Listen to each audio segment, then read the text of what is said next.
As a forensic accountant, people often visualize me working with spreadsheets, calculators, or scrutinizing tax returns in a sterile cubicle under fluorescent lights. While there's some truth to this image, they overlook the more intriguing aspect of my work, the detective work that uncovers the financial trails of individuals who believe themselves to be too cunning to be caught. I trace funds that prefer to remain hidden.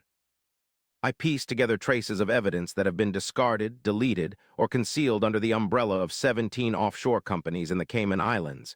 In essence, I uncover the truth that deceivers attempt to conceal. This is a specialized set of skills, one that demands patience, meticulousness, and the ability to discern patterns amidst disorder. My wife, Marisol, never grasped what exactly my profession entailed. She was aware I worked with numbers and occasionally traveled for consulting assignments, yet she rarely inquired as she found my job uninteresting. This was acceptable to me. What Marisol failed to understand was that my capacity to assess risk, predict actions based on data, wait, observe, and collect evidence before taking action were qualities I did not leave behind at work. They were integral to who I am. On a Thursday in October, I recall because I had just concluded analyzing a case for a new client, a major corporation hiring me to probe their CEO for suspected embezzlement, the board of directors seeking answers prior to the annual shareholders meeting, which was scheduled 6 weeks hence. The CEO's name was Jard Whitmore. His financial documents were strewn across my home office desk when Marisol returned from work, late once more, this becoming a pattern over the past 3 months. That evening, I detected her fragrance immediately upon her arrival, an expensive blend of sandalwood, bergamot, and leather. She kissed my cheek, cool from the autumn air, before declaring her hunger. We dined on grilled salmon and asparagus, a meal I had prepared because I always did so. Marisol regarded household chores as beneath her stature, but for the first 20 minutes she spoke about work. As a corporate lobbyist, she spent her days persuading influential individuals to make decisions advantageous to her clients, excelling at her craft. She could enter any room and leave every occupant convinced she shared their interests. It was her only genuine talent, manipulation disguised as charm. However, it no longer worked on me years ago. That night, after her second glass of wine and her third dismissive comment about the salmon's dryness, she disclosed her intentions. "Kaylin," she said, "I want to discuss something important concerning our marriage, making it stronger, more contemporary," I repeated. "Modern," she emphasized. Confidently nodding, she acknowledged that after 8 years together, routines can grow stale, a fact of life. She had been studying relationships that managed to stay vibrant, and now across the table she reached for my hand, indicating an openness she found progressive. Many successful couples practice this, she explained, as it revolves around honesty about admitting that monogamy, once considered sacred, no longer suits us both. I observed. As she spoke, the calculated sincerity, the barely noticeable elevation of her chin, perhaps unconscious when deceiving, triggered my question. She sighed, implying my query was tiresome. A client, Jard Whitmore, heads Whitmore Industrial, and I'm on the brink of securing a career-defining contract. But such opportunities necessitate relationship building, networking, even beyond regular work hours. I remained silent as she tightened her grip on my hand. "It's merely physical," she insisted, devoid of significance. "You must grasp this is how high-level business functions." A supportive wife would comprehend such dynamics. I was merely requesting the same understanding. "So are you giving approval to be intimate with this client?" she said directly. Her countenance flashed a moment of annoyance at my bluntness, but she swiftly regained composure. What she desired, she explained, was an arrangement. In essence, acknowledging that emotional bond doesn't necessarily jeopardize physical freedom in a relationship, I posited we would remain partners, we'd still return to each other. However, I requested flexibility for my professional endeavors and personal needs. She chuckled, but then laughed outright, remarking that, of course, I could have that liberty. Yet she candidly added that I wasn't the type to exploit it, hinting that I would likely spend my free time solving Sudoku puzzles. This comment from my spouse, who suggested seeking permission for infidelity and ridiculed me in the same breath, triggered a change within me, not fury, as anger is impulsive and fiery, but a cool, calculating sensation, reminiscent of the satisfaction I feel when solving a complex case. "Kay," I said, her eyes widened. "What?" I repeated. Yes, I agreed we could explore an open marriage, prompting her to clap her hands together in approval. "You're remarkably composed. I assumed you would grasp the situation once clarified. However, there's one prerequisite. I propose we draft a contract, a formal agreement detailing the parameters of this relationship to safeguard us both and our assets. A risk analyst, I corrected her when she called me an accountant husband. You wouldn't start a business deal without a contract. Why should this be any exception? After contemplating, she shrugged nonchalantly. Fine, go ahead and prepare the document. I'll sign it. The tone suggested someone who considered victory already in hand, unable to conceive that the seemingly mundane man on the other side of the table might be playing a more strategic game. I promised it would be completed by the weekend. I mentioned, she smiled, concluded her wine and politely departed for a shower, presumably to rid herself of the cologne. I found myself seated at the table alone for an extended period following her departure, contemplating, strategizing, running through various scenarios. Marisol considered herself the most intelligent person in every space she inhabited, viewing her charm and ambition as impenetrable armor. However, she had never been more mistaken. In the subsequent 3 days, I crafted the contract. On the exterior, it mirrored what Marisol anticipated, an agreement governing our open marriage, stipulating who we could be with, how frequently. It also contained rules concerning discretion and protection. Yet, camouflaged within the dense legal jargon that Marisol would never deem necessary to peruse, were crucial provisions. The first of these redefined any sexual liaison with a business associate or client as a commercial transaction instead of a personal interaction. The language was discreet, alluding to acknowledgement of favors exchanged and duties fulfilled, terms that might appear harmless to someone casually scanning for interesting details, but carried substantial legal implications when applied appropriately. The second provision mandated both parties to keep records of their extramarital liaisons for the purpose of safeguarding assets. They were supposed to record dates, times, participants, and reasons, mainly to avert future disagreements about what transpired within the boundaries of the contract. The third provision, hidden deepest, declared that both parties recognized any advantages gained from extramarital encounters, whether financial, professional, or otherwise, would be viewed as shared marital assets subject to fair division. In simpler terms, if Marisol slept with Jard Whitmore to seal a deal, any commissions or bonuses she received subsequently could potentially be classified as earnings from prostitution. The document wasn't foolproof. No legal contract ever is. It wasn't necessary for it to be completely airtight. It merely needed to stir questions, establish a pattern, and offer documentation suitable for appropriate presentation at opportune moments. I got a colleague, who was in my debt and wise enough not to probe, to notarize the contract on a Saturday morning.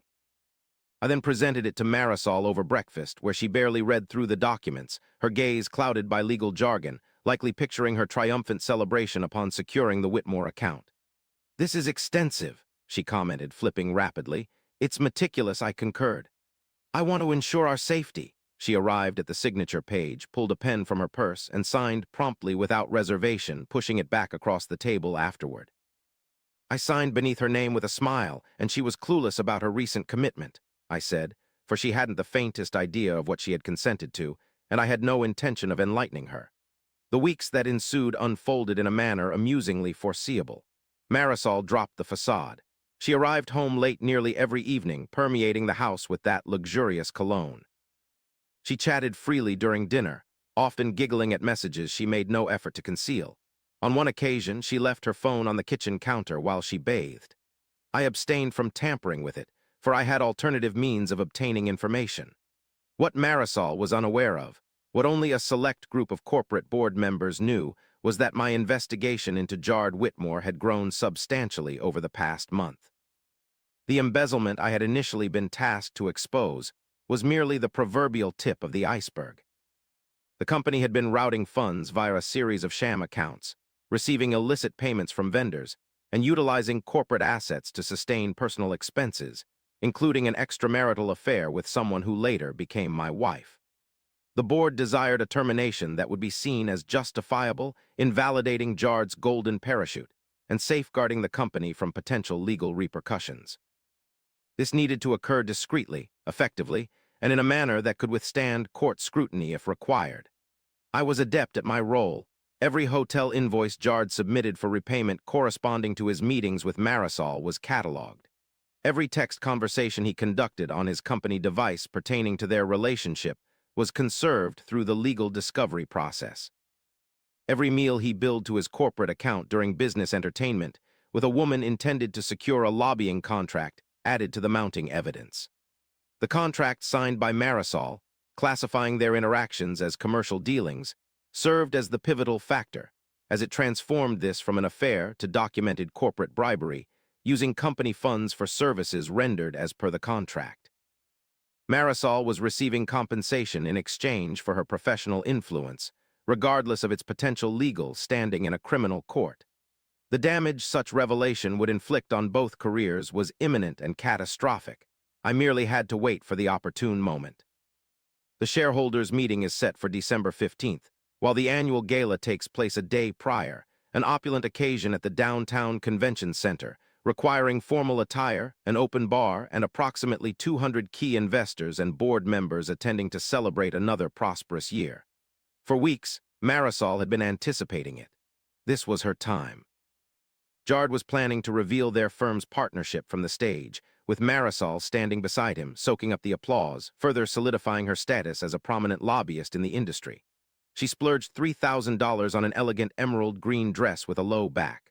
A week before the gala, she modeled it for me in our bedroom while I sat on the bed's edge and admired. "What do you think?" she inquired. "You look beautiful," I responded sincerely. Marisol was more than attractive. She had never failed to impress. She beamed contentedly. "This is going to be the pinnacle of my career, Kaylin. I must be on hand to back you up. You've assured me of your presence, and rightly so."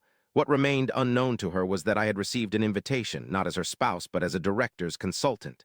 In the room when the announcement unfolds is where I will be. As Marisol ascends the stage, I will be there ready.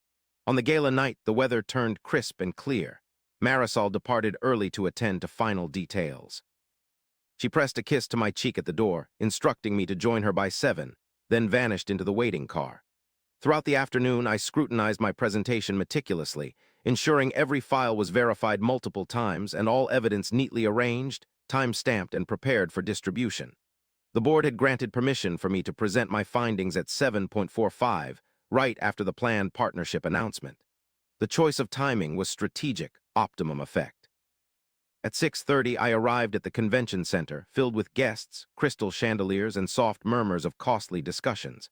I took my designated seat near the stage, close enough to observe all expressions, yet far enough to remain unnoticed until necessary. Marisol waved from afar, glowing with excitement. Unbeknownst to her, within 2 hours, everything she had constructed would collapse. I reciprocated and settled in my chair. The night was just getting started. At 7:15, the lights dimmed, initiating the program. The board chairman delivered opening remarks, praised investors, and lauded the year's achievements, the usual corporate pleasantries. Then he introduced Jard Whitmore. Jard stepped onto the stage to a round of applause. Tall, with silver hair and immaculate attire, he embodied corporate achievement.